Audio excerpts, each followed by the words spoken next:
ஓம் சாந்தி. அவ்யக்த முரளி 7/4/1983. அவ்யக்த பாப்தாதா, மதுவன். தாய்மார்களுக்காக அவ்யக்த பாப்தாதாவின் மகா வாக்கியம். இன்று விசேஷமாக பொறுப்பாளராக ஆகியிருக்கும் இரட்டை சேவாதாரி பாப்தாதாவின் அன்புக்குரிய தாய்மார்களுக்கு விசேஷமாக 2 வார்த்தைகள் கூறிக்கொண்டே இருக்கிறோம். தந்தையின் இந்த அறிவுரை என்ற பரிசை எப்பொழுதும் உடன் வச்சுக்கிங்கன்னு சொல்றாங்க பாபா. ஒன்று, உலகத்துல குடும்பத்துல இருந்து கொண்டே எப்பொழுதும் ஆன்மீக நினைவு, எப்பொழுதும் சேவாதாரியினுடைய நினைவு, எப்பொழுதும் ட்ரஸ்டிங்கிற நினைவு, அனைவருக்காக ஆத்மீக உணர்வுடன் நன்மை பயக்கும் பாவனை. எப்படி மற்ற ஆத்மாக்களை சேவையின் பாவனையோடு பார்க்குறீங்க, சொல்றீங்க, அதே மாதிரி நிமித்தமாக ஆகியிருக்கும் லௌகீக குடும்பத்து ஆத்மாக்களையும் அதே விதமாக நடத்தி கொண்டிருங்க. எல்லைக்கு உட்பட்டதில் வராதீங்க. என்னுடைய மகன், என்னுடைய கணவன் என்பதில் வராதீங்க. அனைவருக்கும் நன்மை ஏற்படட்டும். ஒருவேளை என்னுடையது என்பது இருக்குது அப்படின்னா ஆத்மீக பார்வை, நன்மை பயக்கும் பார்வை வைக்க முடியாது. பெரும்பான்மையோர் பாப்தாதாவின் முன்னால் குழந்தைகள் மாறிடணும், கணவன் ஒத்துழைக்கணும், வீட்டில் இருக்கிறவங்க எனக்கு துணையா இருக்கணும் அப்படிங்கிற இந்த தன்னுடைய விருப்பத்தை தான் வைக்கிறாங்க. ஆனா அந்த ஆத்மாக்களை மட்டும் தன்னுடையவர்கள் என்று நினைத்து ஏன் அந்த விருப்பத்தை வைக்கிறீங்க? இன்றைக்கு எல்லைக்கு உட்பட்ட இந்த சுவரின் காரணமா உங்களுடைய சுப பாவனை, நன்மை ஏற்படணும் அப்படிங்கிற அந்த நல் ஆசைகள் அந்த ஆத்மாக்கள் வரை சென்று அடைவது இல்லை. ஆகினால எண்ணம் நல்லதாக இருந்தும் ஆனால் சாதனம் யதார்த்தமாக இல்லை அப்படின்னா ரிசல்ட் எப்படி வெளிப்படும்? ஆகினால பாபா சொல்றாங்க, இந்த புகார் இருந்துகிட்டே இருக்குது. எப்பொழுதும் எல்லைக்கு அப்பாற்பட்ட ஆத்மீக பார்வை, சகோதரன்கிற அந்த சம்பந்தத்தினுடைய உள் உணர்வினால எந்த ஆத்மாவுக்காகவும் சுப பாவனை வைப்பதனுடைய பலன் அவசியம் பிராப்தி ஆகுது. அதனால முயற்சி செய்வதில்ல களைப்படையாதீங்கன்னு பாபா சொல்றாங்க. மிகுந்த முயற்சி செஞ்சிருக்கிறோம், ஆனால் இவரோ மாறுவதோ இல்லை என்ற அந்த மாதிரி மனமுடைந்து போகக்கூடியவர்களாகவும் ஆகாதீங்க. நிச்சய புத்தி உடையவராகி என்னுடையவர் அப்படிங்கிற அந்த சம்பந்தத்துல இருந்து விலகியவராகி நடந்து கொண்டே இருங்க. சில ஆத்மாக்களுக்கு ஈஸ்வரிய ஆஸ்தியை பெறுவதற்காக பக்தியினுடைய கணக்கு முடிவடைவதில் கொஞ்ச காலம் எடுக்கும். ஆகினால பொறுமையாக இருந்து சாட்சி அப்படிங்கிற அந்த நிலையில நிலைச்சிருங்க. நம்பிக்கை இழக்காதீங்க. சாந்தி மற்றும் சக்தியினுடைய சகயோகத்தை ஆத்மாக்களுக்கு கொடுத்துக்கிட்டே இருங்க. அந்த மாதிரி நிலையில நிலைத்திருந்து குடும்பத்துல ஆன்மீக பாவனை வைக்கக்கூடிய இரட்டை சேவாதாரி ட்ரஸ்டி குழந்தைகளின் மகத்துவம் மிக உயர்ந்தது. தன்னுடைய மகத்துவத்தை தெரிஞ்சுக்கிங்க. அப்படின்னா 2 வார்த்தைகள் என்ன நினைவு வைத்துக் கொள்வீங்க அப்படின்னு பாபா கேட்குறாங்க. பற்றுதலை வென்றவர், எல்லைக்கு அப்பாற்பட்ட சம்பந்தத்தினுடைய நினைவு சொரூபம். மேலும் 2வது, நான் தந்தையினுடைய குழந்தை. தந்தை எப்பொழுதும் என்னுடன் இருக்கிறார். தந்தையுடன் அனைத்து உறவுகளையும் வச்சுக்க முடியும் இல்லையா? இந்த 2 விஷயங்களை விசேஷமாக நினைவில் வச்சுக்கிங்க. பாப்தாதா ஒவ்வொரு சக்தி மற்றும் பாண்டவருடன் தனிப்பட்ட முறையில் பேசிட்டு இருக்கிறாங்க என்று அனைவரும் யோசிக்கிறீங்க தான் இல்லையான்னு பாபா கேட்குறாங்க. சபையில் இருந்தாலும் அனைத்து குடும்பத்தில் இருப்பவர்களுடன் பாப்தாதா விசேஷமாக தனிப்பட்ட முறையில் பேசிக்கிட்டு இருக்கிறார். பொது இடத்திலும் தனிப்பட்ட முறையில் பேசிக்கொண்டு இருக்கிறாங்க. புரிந்ததா? ஒவ்வொரு குழந்தைக்கும் மற்ற ஒவ்வொருவரையும் விட அதிக அன்பு கொடுத்து கொண்டு இருக்கிறோம். எனவே தான் வருகிறீர்கள் இல்லையா? அன்பு கிடைக்குது, ஈஸ்வரிய நினைவு பரிசு கிடைக்குது. இதனால்தான் புத்துணர்வு அடையிறீங்க. அன்பு கடல் ஒவ்வொரு அன்புக்குரிய ஆத்மாவுக்கும் அன்பினுடைய சுரங்கத்தை கொடுத்து கொண்டிருக்கிறார். அது ஒருபொழுதும் குறைவடையாது. வேறு ஏதாவது மிச்சம் இருக்குதா அப்படின்னு பாபா கேட்குறாங்க. சந்திப்பது, பேசுவது மற்றும் பெறுவது, எதைத்தான் விரும்புகிறீங்க இல்லையா? நல்லது. அந்த மாதிரி அனைத்து எல்லைக்கு உட்பட்ட சம்பந்தத்தில் இருந்து விலகி இருக்கும், எப்பொழுதும் பிரபுவின் அன்புக்கு பாத்திரமான பற்றுதலை வென்ற, உலகத்துக்கு நன்மை செய்யணுங்கிற நினைவு சொரூப, எப்பொழுதும் நிச்சய புத்தி உடைய, வெற்றியடையும், குழப்பத்திலிருந்து விடுபட்டு உறுதியாக இருக்கக்கூடிய சிரேஷ்ட ஆத்மாக்களுக்காக பாப்தாதாவின் அன்பு நினைவுகள் மற்றும் நமஸ்காரம் செய்கிறாங்க. நாமும் நம்மளுடைய பாப்தாதாவுக்கு அன்பு நினைவுகள் மற்றும் நமஸ்காரம் செய்வோம். பார்ட்டிகளோடு தனித்தனி குரூப்போடு பாப்தாதா சந்திக்கிறாங்க.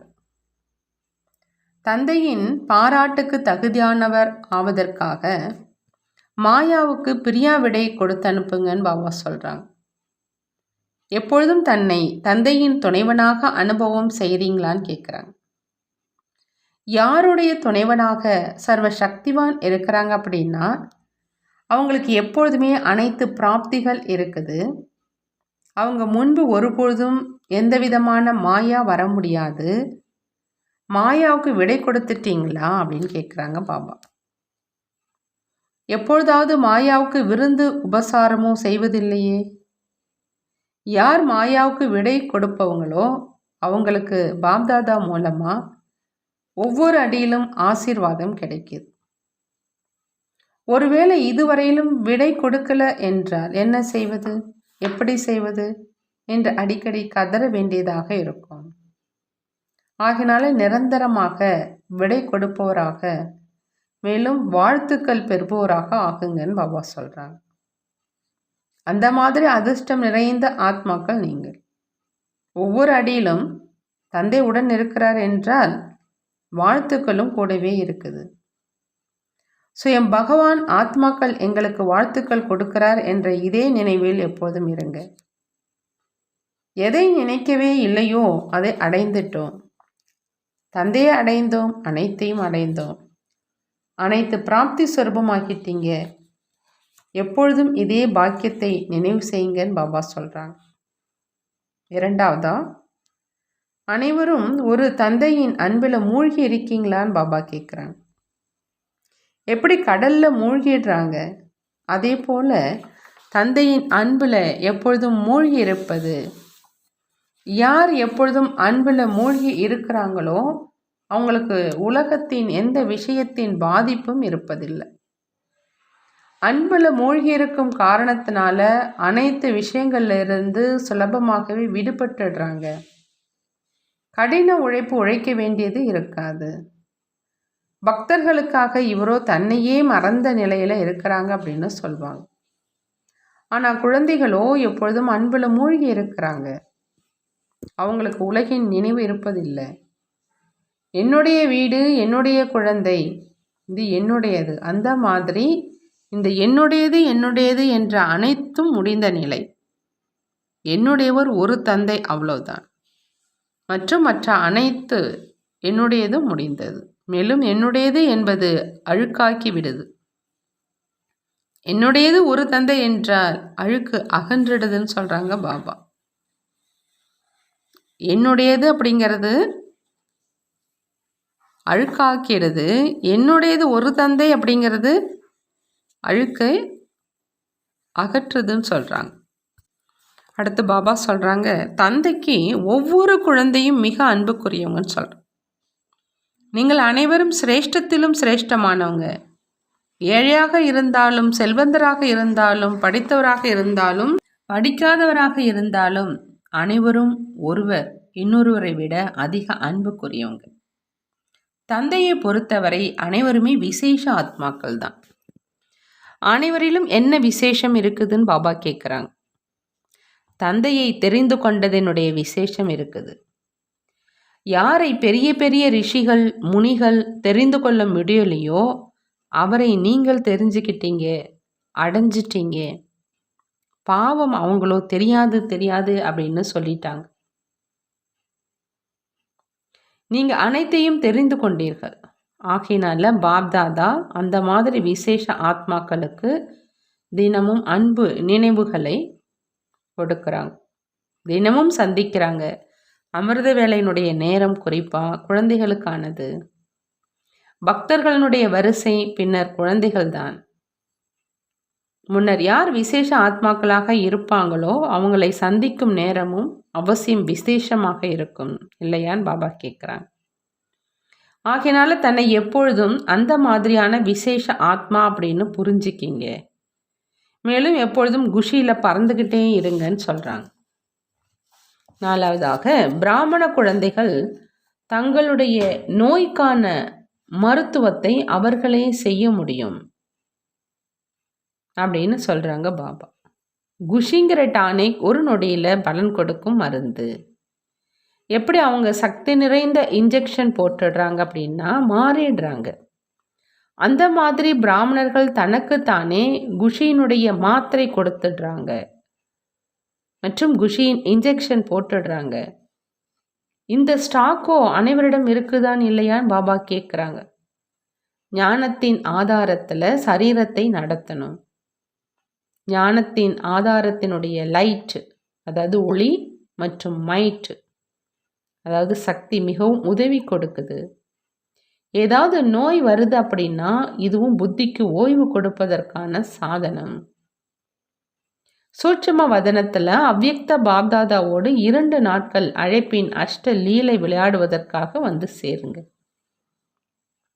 பிறகு எந்த டாக்டருக்கான அவசியம் இருக்காது. எப்படி ஆரம்ப காலத்தில் செய்தி கொண்டு வரும் சகோதரிகள் சென்றார்கள், 1 நாள் 2 நாள் சூட்சும வதனத்திலேயே இருந்தாங்க. அதுபோலவே ஏதாவது ஆகிவிட்டால் வதனத்துக்கு வந்துடுங்க. பாப்தாதா வதனத்தில் சுற்றி வர அழைத்து செல்வாங்க.